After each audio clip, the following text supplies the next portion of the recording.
Welcome to my channel, The World of Science Fiction. Don't forget to like and subscribe to the channel. Orion 9 station hung in the void like a decaying tooth, its once gleaming superstructure now mottled with rust and makeshift repairs. Flickering holographic advertisements for long bankrupt corporations cast sickly blue and red shadows across docking bays where environmental seals hissed and sputtered, barely maintaining atmosphere. The station had been built during the expansion boom, but when the major shipping routes changed, Orion 9 became just another forgotten outpost, a last stop before the deep black of uncharted space. Through cracked viewports, passing ships could glimpse the desperate parade of life inside. Hawkers selling questionable merchandise, mercenaries with hollow eyes negotiating contracts they wouldn't survive, refugees from a dozen collapsed colonies, seeking passage to anywhere else. The station's rotating habitat ring groaned with each revolution, the metal protesting after decades of neglect, a sound that had become the heartbeat of this floating purgatory. Deep in the station's underbelly, the stale air of Last Chance Bar hung heavy with the acrid tang of ozone, cheap synthetic alcohol, and the unmistakable scent of desperation. Located in the most forgotten corner of the already forgotten station, the establishment served as a final refuge for those with nowhere else to go. A collection of smugglers, mercenaries, and the occasional exile trying to disappear into the void of space. A three-eyed Vexian pilot nursed a drink in the corner, muttering about Imperial patrols that had confiscated half his cargo. Near the bar, a pair of exosuited miners compared radiation burns, while a neural-jacked info broker tried to sell them coordinates to an untapped asteroid field. In the darkest booth, something with too many limbs conducted business in hushed clicks and whistles with a human wearing a corporate security uniform with the insignia torn off. Alex Thorne hunched over a grimy table in the center of the room, his weathered face illuminated by the sickly glow of holographic cards hovering above the scratched surface. His calloused hands, a map of scars and engine grease that never quite washed away, trembled slightly as he assessed his cards. One more decent hand. That's all I need. Just enough to get the parts to fix the primary coolant system, and maybe then I can land that Centauri shipping contract. Otherwise, he pushed the thought away. There was no otherwise. This was his last chance, quite literally. The power loader sitting in the corner of the bar, his final functioning piece of equipment, was his only remaining bargaining chip in a universe that had stopped caring whether Alex Thorne existed years ago. Memories flashed unbidden. Captain Thorne, decorated military engineer of the Coalition fleet, the man who had once redesigned an entire cruiser's propulsion system while under enemy fire, the man who had refused a direct order to sabotage civilian life support systems during the frontier rebellions. Unfit for duty, they'd called him, insubordinate, compromised by excessive moral considerations. They'd stripped him of rank and reputation in a single day. Across from him sat Grox, a four-armed behemoth whose leathery skin had been tanned by radiation from a dozen different star systems. The alien's multiple eyes narrowed, focusing on Alex with predatory intensity. "Call," Alex muttered, his voice rough from years of inhaling engine fumes. He placed his final chip on the table, everything riding on this hand of void flush. A crooked smile split Grox's face, revealing teeth filed to points. A cosmetic choice popular among the mercenary classes. Without a word, he laid down his cards. A perfect sequence. Unbeatable. Alex's stomach dropped as he stared at his own worthless hand. The power loader, his last functioning piece of equipment, was gone. All he had left now was his perpetually malfunctioning cargo vessel, the Wanderer, a ship held together by little more than hope and patchwelds. "Human honor," Grox rumbled, his translator giving his words a metallic edge. "Always amusing. Is why you end up here, yes? Too honorable for military, too honest for smuggling, too proud for corporate work." He swept the chips toward himself. "Honor doesn't fill fuel tanks, doesn't repair ships." "Spare me the philosophy lesson," Alex snapped. "Just take the loader and we're done." Grox rumbled a laugh that sounded like stones grinding together. "Bad luck, human. Very bad luck." He gestured to one of his associates who disappeared into a back room. "But Grox is generous. Consolation prize, yes?" The associate returned, dragging someone behind him. The bar fell silent as the massive figure was pulled from the shadows. Even the neural-jacked info broker stopped mid-sentence, their augmented eyes widening at the sight. She stood nearly 3 meters tall, her skin the deep blue-gray of a thundercloud, her eyes like shards of ice embedded in a face marked with ritual scars. She wore simple clothing that barely contained her powerful frame. Fresh bruises darkened her exposed arms, and the slave brand on her shoulder was raw and unhealed. Yet despite the restraints on her wrists and the evidence of mistreatment, she held herself with undeniable dignity, her gaze focused on some distant point beyond the bar's grimy walls. Around the bar, reactions varied. A table of smugglers turned away, suddenly finding their drinks fascinating. The Vexian pilot leered openly, 3 eyes blinking in sequence. A pair of Toran merchants whispered to each other, calculating her worth in the labor markets of the outer colonies. The bartender, a wizened human with a prosthetic jaw, simply shook his head and continued polishing glasses. Tsar clan female, Grox explained, his voice dropping to a conspiratorial whisper. Name is Lyra. Defective. Exiled from warrior clan. Useless in battle. He chuckled. But strong, very strong. Can lift heavy things. Alex assessed the woman with what he tried to maintain as an engineer's detachment.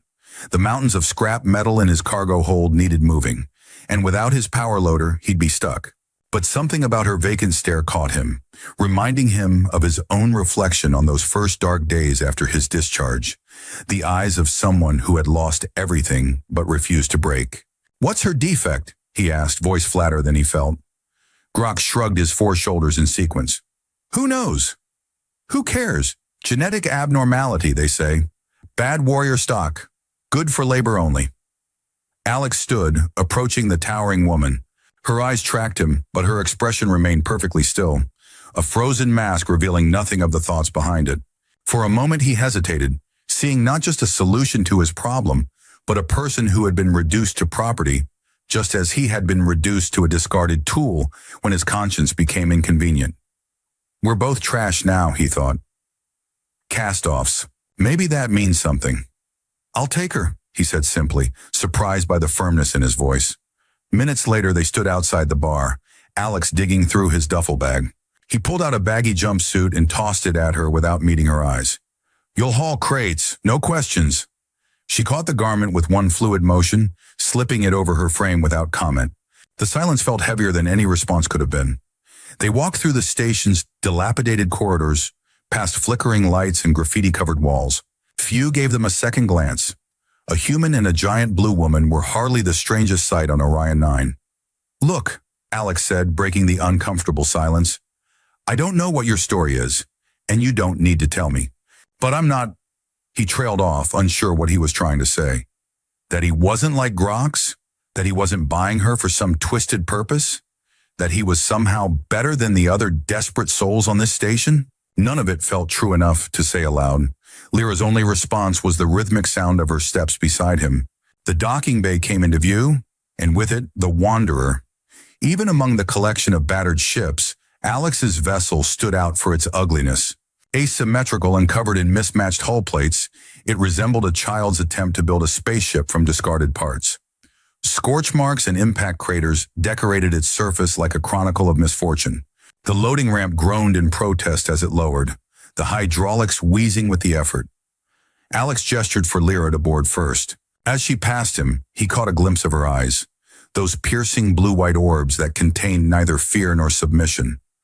Only a heavy, silent contempt that made him look away first. The ramp sealed behind them with a screech of metal, cutting them off from the outside world and sealing them in the claustrophobic confines of the ship together. The interior of the Wanderer was, if possible, even more chaotic than its exterior. Corridors were packed with stacks of scrap metal, salvaged parts, and broken machinery. Panels hung loose from walls, intermittently sparking. The life support system wheezed and rattled, struggling to maintain breathable air and tolerable temperature. Emergency patches covered sections of hull where micro-impacts had compromised integrity, and the artificial gravity fluctuated subtly as they moved deeper into the ship. This way, Alex grunted, leading Lyra through the labyrinth of junk. Need to clear the starboard cargo hold first. The stabilizers won't balance with all that weight on one side. He pointed to a pile of twisted metal beams. Start with those. Move them to port side, Bay 3. Lyra approached the pile, assessing it with a quick glance. Without a word, she bent and lifted a beam that would have required Alex's power loader to move. Her muscles flexed beneath the baggy jumpsuit, but her breathing remained steady, her movements precise and economical. Alex watched her work for a moment, then turned away with a scowl. When you're done with that, there's more in the aft section. As the ship's cycle progressed toward evening, Alex found himself in a small compartment tucked away near his quarters. Unlike the rest of the cluttered vessel, this space was meticulously organized. A hydroponic system filled the room with soft green light and the smell of living things, a stark contrast to the metallic tang that permeated the rest of the ship. At the center grew a single earth plant, a blue flowering herb that seemed painfully vibrant against the ship's mechanical backdrop. Alex frowned at the control panel, which flashed warning lights. The water circulation system had failed again, and the plant's leaves were already beginning to wilt. He stripped a panel from the wall and began rewiring the circulation pump, his movements growing increasingly frantic as error messages continued to flash. "Come on, you piece of—" He slammed his fist against the panel in frustration. A shadow fell across him. Lyra stood in the doorway, watching silently. "What do you want?" Alex snapped. "I told you to organize the cargo bay." "I finished," she replied simply, her eyes fixed on the dying plant. "Well, find something else to do. This is private." He turned back to the panel, twisting wires together desperately. Lyra stepped forward despite his dismissal. She knelt beside him, her massive frame making the small room feel even more cramped. Without asking permission, she gently moved his hands aside and studied the failing system. "Hey, I said—" She ignored him, reaching into the tangle of wires and tubes. Her fingers moved with surprising delicacy for their size, reconnecting circuits in patterns Alex had never considered. She pulled a discarded filter from a nearby pile of equipment, one Alex had deemed worthless, and integrated it into the system. Within minutes, the warning light ceased and the soft hum of circulating water resumed. The plant seemed to straighten before their eyes, responding to the renewed flow of nutrients. "How did you—" Alex began, then stopped, staring at her with new understanding. "The system wanted to work," she said quietly. "It just needed someone to listen." She stood and left without another word, leaving Alex staring after her. His understanding of who and what she was beginning to shift. Her persistent silence began to grate on Alex's nerves. He found himself talking more, just to fill the void, explaining repairs he was making, cursing malfunctioning systems, even reminiscing about places he'd been. All met with the same impassive stare, if she bothered to look at him at all. "Do you understand basic, or are you just being difficult?" he snapped as they worked together in the engine room. "I know you can speak. You did back in the hydroponics bay." "I speak 7 languages fluently," she replied, her voice startling him with its melodic depth, including 3 extinct ones. Alex nearly dropped the wrench he was holding. "So you've been ignoring me. You told me to haul crates, not to speak." She turned away. "And you have given me no reason to want to." Her silence was more defiant than any words could have been. It made it clear that while she would perform the labor required, she would not play the role of obedient servant. In her eyes, Alex saw his own reflection, not as a captain or master, but as another in a long line of jailers. She saw the desperation in him, the brokenness mirrored in his ship, and her contempt was palpable. Later that night, Alex passed by the cargo bay and saw Lyra standing alone by a small viewport, gazing at the stars. She seemed different somehow, less rigid, more contemplative. He paused in the shadows, watching as she raised a hand to the transparasteel, her fingers tracing the outline of a distant nebula. What is she thinking, he wondered. What does she see when she looks at the universe? At me? He considered approaching her, trying again to bridge the gulf between them, but something in her solitary vigil stopped him. This was a private moment, perhaps the only privacy she had left. He slipped away, leaving her to her stars. As the ship's cycle shifted to night mode, Alex found himself in the cockpit, wrestling with the perpetually malfunctioning navigation console. The panel flickered, displaying coordinates that jumped and shifted randomly. "Come on, you piece of—" He slammed his fist against the console in frustration. The impact split his knuckles, leaving smears of blood on the controls. Goddamn junk! He hadn't heard Lyra approach. How someone so large could move so silently remained a mystery. But suddenly she was there, standing in the doorway. Her eyes moved from his bloodied hand to the damaged panel and back again. She took a step forward, her gaze fixed on the malfunctioning console. "Don't bother," Alex said bitterly. "It's been broken since I got the ship. I've replaced every component twice." Lyra ignored him, moving closer. She extended a hand toward the panel, not quite touching it. Her fingers hovered over the surface, tracing invisible patterns. Her eyes narrowed slightly, as if she were listening to something only she could hear. "What are you doing?" Alex asked, curiosity overcoming his frustration. She withdrew her hand without answering, her face resuming its impassive mask. For a fleeting moment, something like understanding had flashed across her features, an emotion other than disdain. But it vanished as quickly as it had appeared, her face resuming its impassive mask as she turned away. Alex was about to call after her when a deafening alarm blared through the ship. The Wanderer shuddered violently, throwing him against the control panel. "Proximity alert! Asteroid collision!" he shouted, scrambling to reach the pilot's chair. The view screen showed a massive field of tumbling rocks directly ahead. "Shields not responding." He yanked at the controls, but the ship responded sluggishly, its damaged systems unable to execute the necessary maneuvers. A smaller asteroid glanced off the hull, sending a shudder through the entire vessel. Come on," Alex muttered, fingers flying over the controls. He could feel years of training taking over, his body remembering skills his conscious mind had tried to forget. He juked the ship hard to port, narrowly avoiding a boulder the size of a shuttle. "Lyra, strap in somewhere." She stood motionless in the doorway, watching him work with those unreadable eyes. Another impact rocked the ship, harder this time. Warning lights flashed across every console. A third hit, and the overhead panels exploded in a shower of sparks. A fourth, and the primary power coupling sheared clean through. "Engine failure," Alex shouted over the cacophony of alarms. "Primary systems offline." He engaged the backup thrusters, but they sputtered and died. "Secondary propulsion failing." A massive asteroid loomed directly ahead, filling the view screen. Alex threw the ship into a desperate roll, but the controls were dead in his hands. The last of the maneuvering thrusters fired weakly, altering their trajectory just enough to avoid a direct collision. But a glancing blow sent them spinning wildly into the densest part of the field. With a sputtering cough, the main reactor shut down. Emergency lighting bathed the cockpit in an eerie red glow, casting grotesque shadows across the walls. "That's it," Alex whispered, slumping in his chair. "We're dead." The finality of the situation crashed over him. After years of scraping by, of patching his ship and his life together with whatever he could find, it would end here, crushed between rocks in the emptiness of space, with no one but a silent, contemptuous slave for company. He closed his eyes, waiting for the inevitable impact that would tear the hull apart and expose them to the vacuum.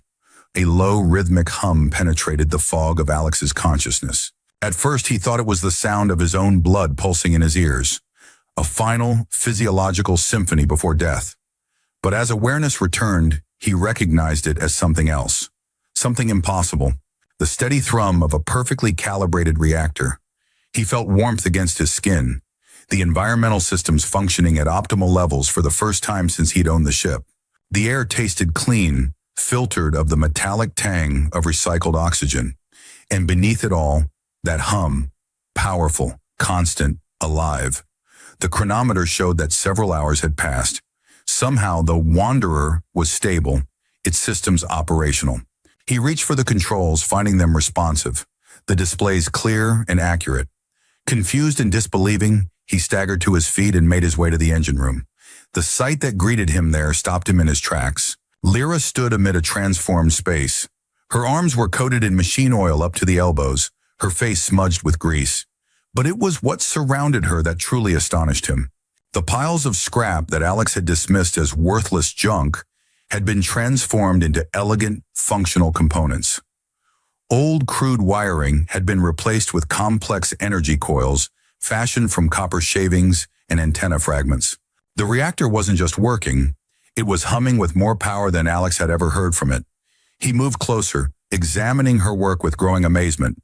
She had taken an old satellite dish and converted it into a harmonic resonator that stabilized the reactor's output. Discarded sensor arrays had been rewired to create a neural-like network that monitored the ship's systems with microsecond precision. A pile of communications junk had become an emergency shield generator that now enveloped the ship in a protective bubble. Most impressive of all was the stabilizer she had built from what appeared to be nothing more than scrap metal and a broken navigation beacon. The device was impossibly complex, with interlocking fields and delicate microcircuitry that shouldn't have been possible to create with the tools available on the ship. He stared at her hands, then at the incredible machines she had evidently just assembled from his scrap. For the first time, he saw not a slave or a laborer, but a genius. "How did you?" he began, then stopped, unable to find words that could encompass the magnitude of what she had accomplished. Lyra turned toward him, and the look in her eyes had changed. The contempt was gone, replaced by an exhaustion that spoke of the hours of intense work she had performed while he was unconscious. "Your ship has a good heart," she said, her voice deep and melodious, with an accent he couldn't place. "It just needed someone to listen." "Listen," Alex echoed. "Every piece of technology has a purpose, a design it wants to fulfill," she explained, running her hand along a newly constructed conduit. "Your people build machines but don't listen to them.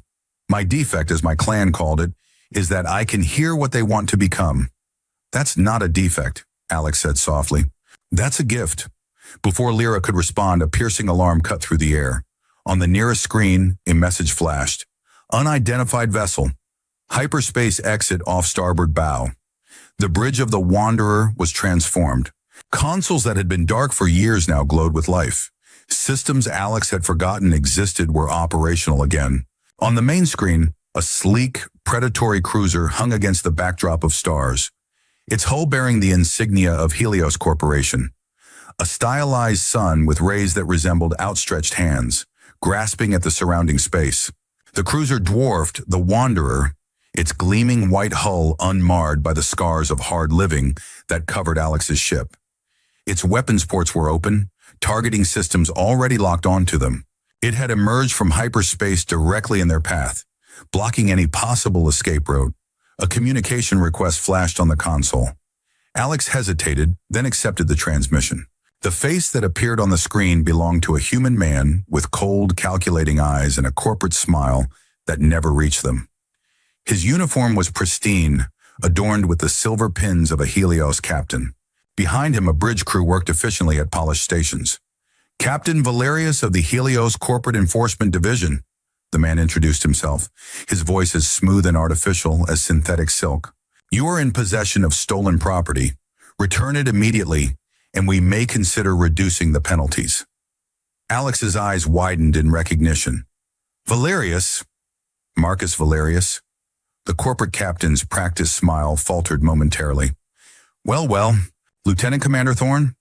I heard you'd fallen quite far, but I didn't expect to find you in a garbage scow at the edge of civilized space." "It's just Alex now," he replied, tension evident in his voice, "and you've come up in the world. Last I saw you, you were still cleaning the captain's boots on the Intrepid. While you were throwing away your career over misplaced principles," Valerius countered, his corporate veneer cracking to reveal genuine disdain. "Some of us know how to follow orders and reap the rewards." Alex glanced at Lyra, who had entered the bridge silently. Her expression remained neutral, but her posture had tensed, like a predator preparing to spring. "What do you want, Valerius?" "The Tsar female. She belongs to Helios. Her genetic defect is a proprietary asset, and we've invested considerable resources in acquiring her. Hand her over now." "Defect?" Alex echoed, looking again at Lyra. "An intuitive engineering capability," Valerius explained with the casual tone of someone discussing farm equipment. "A genetic anomaly that allows her to interface with technology on an instinctive level. Quite valuable for our weapons development program. We arranged her exile from the Tsar clan specifically to acquire her." "You engineered her exile?" Alex asked, anger rising in his chest. "A simple matter of providing the right information to her clan leaders." Valerius waved a hand dismissively. "They prize warfare above all else. When we informed them that her ability represented a dangerous regression to their pre-warrior state, an ancestral shame, if you will, they were eager to cast her out." "Thorne," Valerius leaned closer to the screen, his voice taking on a note of false camaraderie. "You always put your damn principles above orders. Look where it's gotten you. Don't make the same mistake twice. I'm authorized to offer you a new ship and 500,000 credits. A fresh start. Understanding dawned on Alex. Her ability to transform his ship overnight wasn't just skill. It was something more, something unique and powerful, something that made her a target. For a moment, the offer hung in the air, tempting in its simplicity. A new ship, not a patched-together wreck, but a real vessel. Financial security. Freedom from the desperate edge of survival he'd been walking for years. All he had to do was hand over Lyra.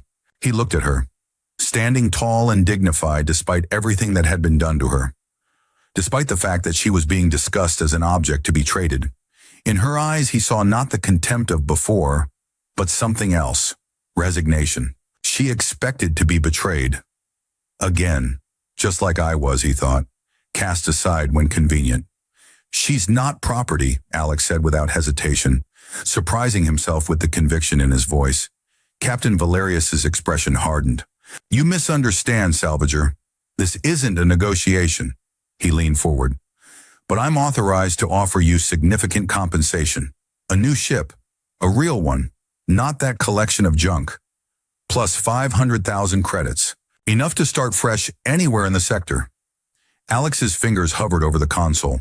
500,000 credits. More money than he'd seen in his entire life.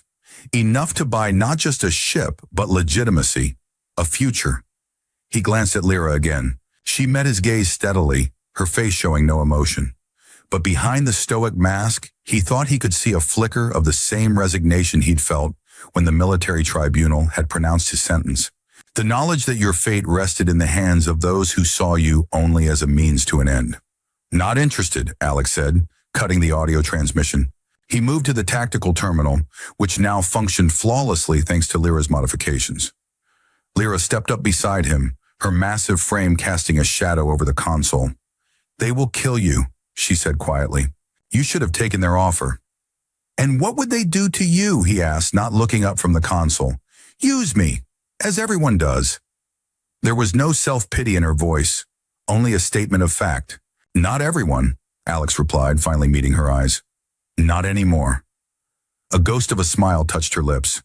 They underestimate this ship, she said quietly. And us. Her fingers danced over systems she had created herself. Energy redirected to improvised shields cobbled together from old satellite dishes. Weapon ports that hadn't functioned in years came to life, ready to fire projectiles fashioned from reforged scrap. The Wanderer was no longer a derelict. On the screen, Captain Valerius's expression hardened. This is your final warning, Salvager. Surrender the asset or be destroyed. Tell your corporate masters they should have sent a bigger ship, Alex replied, cutting the transmission. What should I prioritize, Alex asked, looking to Lyra. Shields? Weapons? Engines? You're asking me? Surprise flickered across her features. You're the one who rebuilt half the ship while I was unconscious, he pointed out. And right now you know this vessel better than I do. She nodded. Decision made. Divert power from non-essential systems to the forward shields. They'll target our engines first to disable us, not destroy us. They want me intact. Alex's hands flew across the console, following her instructions. What about weapons? The portside turret can fire now. I repurposed metal from your scrap pile to create kinetic projectiles. They won't penetrate the cruiser's shields entirely, but they'll strain their generators. The Helios cruiser fired a warning shot, a plasma charge that would have crippled the Wanderer in its previous state. Instead, a shield Alex hadn't even known existed flashed before the ship, absorbing the energy. On the tactical display, he caught a glimpse of Valerius's shocked expression. How did you repurposed energy diffusers from your scrap pile? Lyra explained, her focus on the defensive systems. Your junk had potential. It just needed the right arrangement. The Helios cruiser launched a full attack, multiple weapon systems firing simultaneously. The Wanderer shuddered under the assault, but held together. Evasive maneuvers, Lyra suggested, her voice calm despite the chaos. Pattern Sigma 3. Alex looked at her in surprise. That's a coalition fleet tactic.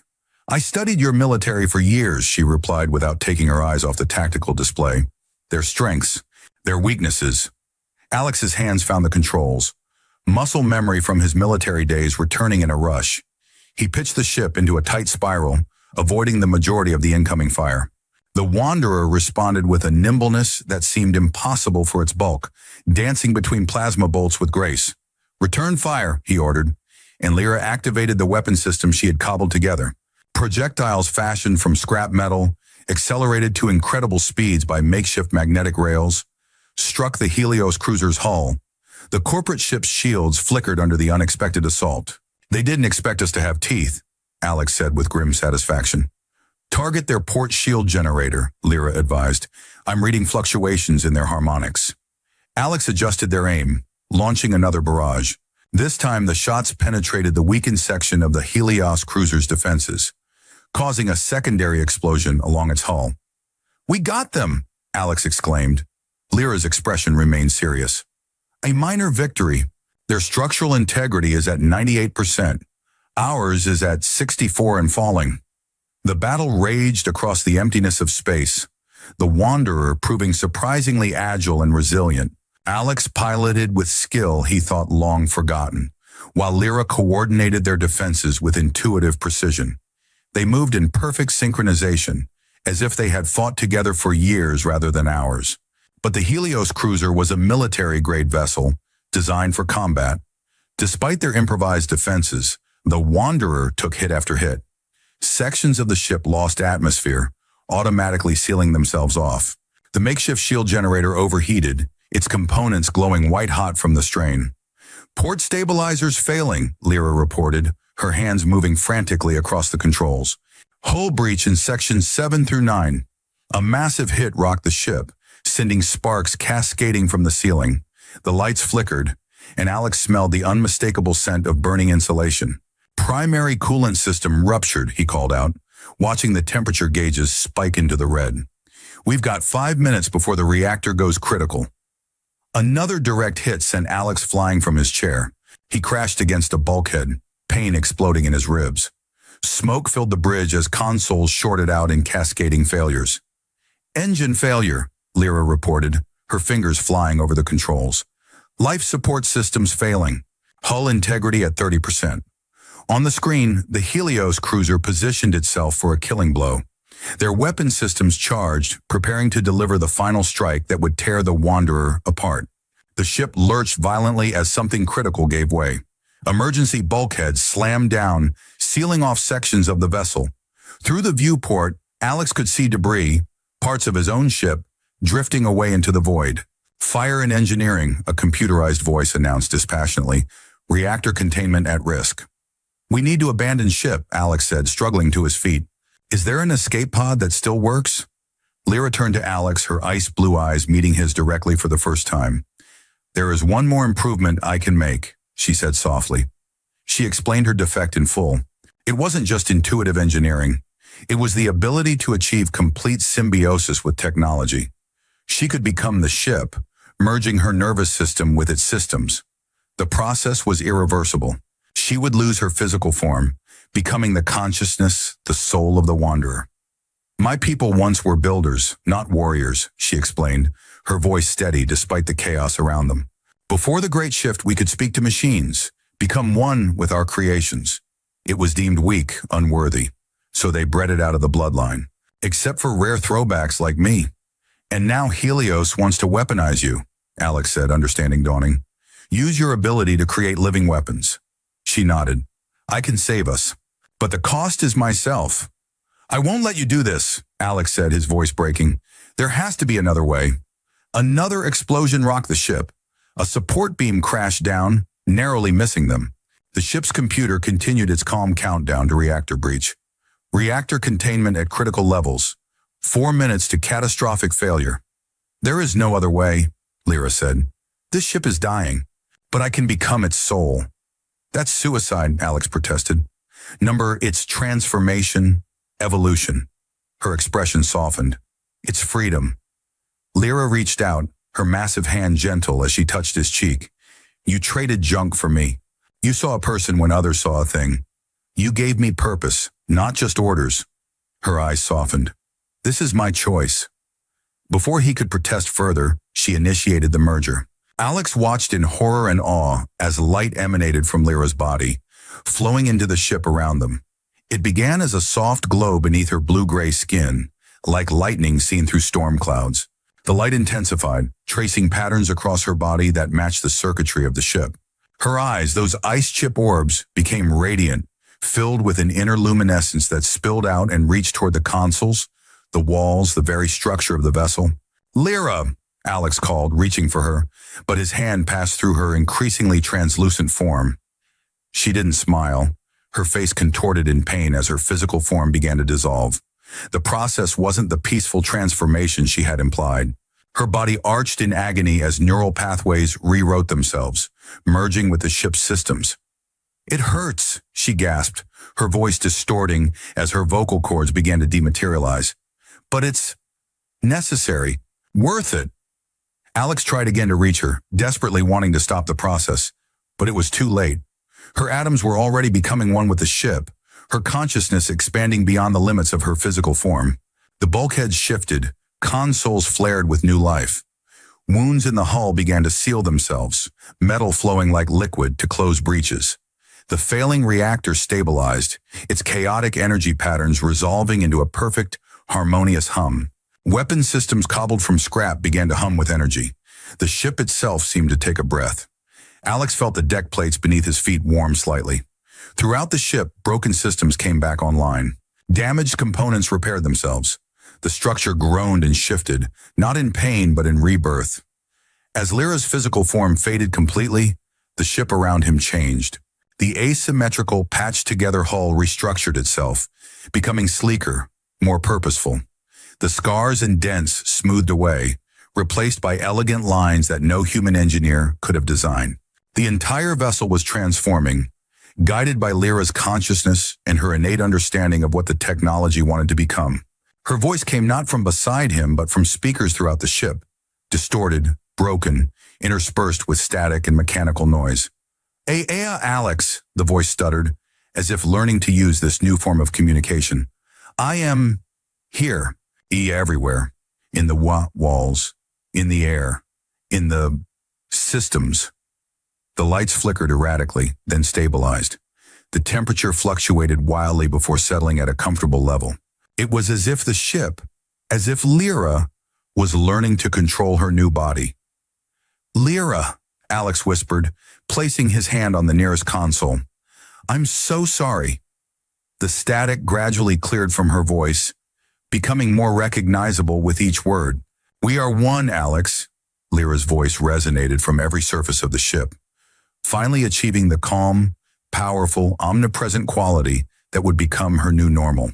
"Now let's show them what a real warship can do." The transformed Wanderer turned to face the Helios cruiser, its engines burning with impossible energy. The ship moved with perfect precision, no longer a machine responding to controls but a living entity with purpose and determination. "Target their propulsion systems," Alex suggested, settling into the pilot's chair that had reshaped itself to fit him perfectly. "Already done," Lyra's voice replied, surrounding him. A barrage of projectiles fired from weapons ports that hadn't existed hours before, striking the Helios cruiser with surgical precision. The corporate vessel's engines flickered and died. "Their weapons are still operational," Alex noted, watching the tactical display. "Not for long." The Wanderer executed a maneuver that should have torn it apart, looping around the disabled cruiser and unleashing a concentrated attack on its weapons arrays. One by one, the Helios ship's offensive capabilities went dark. "We could destroy them completely," Lyra's voice suggested, a new hardness evident in her tone. "After what they did to me, what they planned to do." Alex placed a hand on the console, feeling a subtle warmth beneath his palm. "That's not who you are," he said softly. "Not who we are." He felt rather than heard her agreement, a subtle change in the ship's harmonics. Captain Valerius's face appeared on the screen again, his corporate composure shattered. Fear had replaced his arrogant confidence, his perfect uniform now disheveled, smoke filling the bridge behind him. "What have you done? What is this ship?" he demanded, his voice cracking. "Not what," Alex corrected him. "Who?" "And she's made her choice." "Helios will never stop hunting you," Valerius warned. "That technology is not technology," Lyra's voice interrupted, resonating through both ships' communication systems. "I am not an asset to be exploited. I am free, With those words, the Wanderer fired one final shot, disabling the Helios cruiser's communication array. The corporate ship drifted, powerless and silent. "They'll send others," Alex said softly, running his hand along the newly formed console. The metal felt warm, almost responsive to his touch. "Let them come," Lyra replied, her voice vibrating through the hull. "We're ready." Alex felt the ship, felt Lyra shift around him.